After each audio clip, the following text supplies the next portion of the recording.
Somaliland ayaa lagaga dhawaaqay xaalad degdeg ah oo dhanka abaaraha ah. Guddida heer qaran ee gurmadka abaaraha Somaliland ayaa maanta si rasmi ah ugu dhawaaqay inay dalka ka jirto xaalad abaareed oo baahsan, taasi oo saameysay dad tiradoodu gaadhayso 810,000 oo ruux. Guddidan oo dhawaan golaha wasiirada ka dhex magacaabay madaxweynaha Somaliland Muuse Biixi Cabdi, isla markaana uu gudoomiye u yahay madaxweyne ku-xigeenka Somaliland Cabdiraxmaan Cabdilaahi Ismaaciil Saylici, oo maanta shir jaraa'id qabtay ayaa shaaciyay in dalka ay ka jirto xaalad abaareed oo saameysay gobolada iyo degmooyinka dalka, waxaana ay soo saareen war-saxaafadeed ay ku faahfaahinayaan baaxadda abaarta iyo tallaabooyinka guddi ahaan u qorshaysan iyo baaqyada ay dirayaan. waxaana uu war-saxaafadeedkaasi u dhignaa sidan: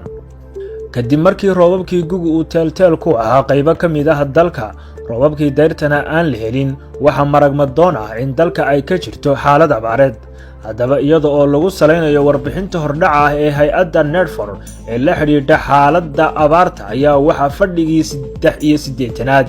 ee golaha wasiirada Jamhuuriyadda Somaliland uu madaxweynaha Jamhuuriyadda Somaliland Mudane Muuse Biixi Cabdi magacaabay guddida gurmadka abaarta oo ka howlgashay qiimeynta xaaladda iyo dejinta qorshaha lagaga jawaabayo.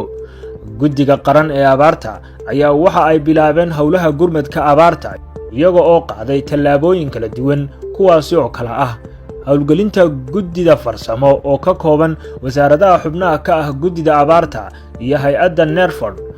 oo daraasad ku sameeyay xaaladda abaarta ee dalka ka jirta guud ahaan, kana soo diyaariyay warbixin dhammaystiran oo la xidhiidha xaaladda abaarta ee dalka,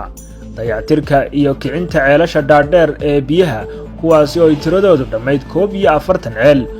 kuwaasi oo ku yaalay goobaha biyo-yaraantu ay ka jirto gaar ahaana gobolada bari. waxa biyo-dhaamis ay ka bilaabeen booyadaha dawladdu gobolada Togdheer, Sanaag, Sool iyo Maroodijeex. waxa hay-adda NEDFOR diyaarisay kayd raashin ah oo loogu talagalay dadka abaartu saamaysay. annagoo tixraacayna baa lagu yidhi war-saxaafadeedka warbixinta xaaladda abaarta, waxa aanu ku dhawaaqaynaa in ay dalka ka jirto xaalad abaareed oo saamaysay dhammaan gobolada dalka sida Sool, Sanaag, Togdheer, Saaxil, Maroodijeex iyo xeebta gobolka Awdal. qiimeynta lagu sameeyay waxyeelada abaartu waxay si toos ah u saamaysay dad gaadhaya 810,000 oo ruux oo u baahan kaalmo degdeg ah sida biyo, cunno iyo caafimaadba. waxaana sidoo kale la filayaa in ay saamayn doonto abaartani dad ku dhow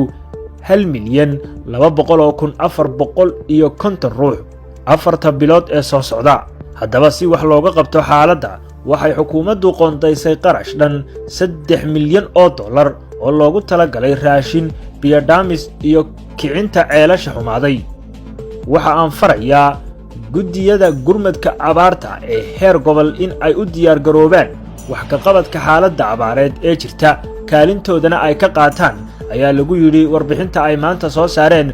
guddida gurmadka abaaraha ee uu gudoomiyaha u yahay madaxweynaha ku-xigeenka Somaliland Mudane Cabdiraxmaan Ismaaciil Saylici. waxa kaloo aan ugu baaqayaa ganacsatada reer Somaliland, qurba-joogga reer Somaliland, hay-adaha caalamiga ah, dowladaha caalamka iyo saaxiibada Somaliland in ay door ka qaataan gargaarka iyo samata bixinta dadka ay abaartu saamaysay inta aanay xaaladdu ka sii darin, ayaa lagu yidhi war-saxaafadeedka guddiga abaaraha ee uu gudoomiyaha u yahay madaxweyne ku-xigeenka Somaliland. dadka reer Somaliland waxa aan ugu baaqayaa in ay gacmaha isqabsadaan, iscaawiyaan, dantoodana ka shaqeeyaan, ilaahayna baryaan in uu inaga soo furto abaarta, inana garab mariyo xanuunada iyo masiibooyinka.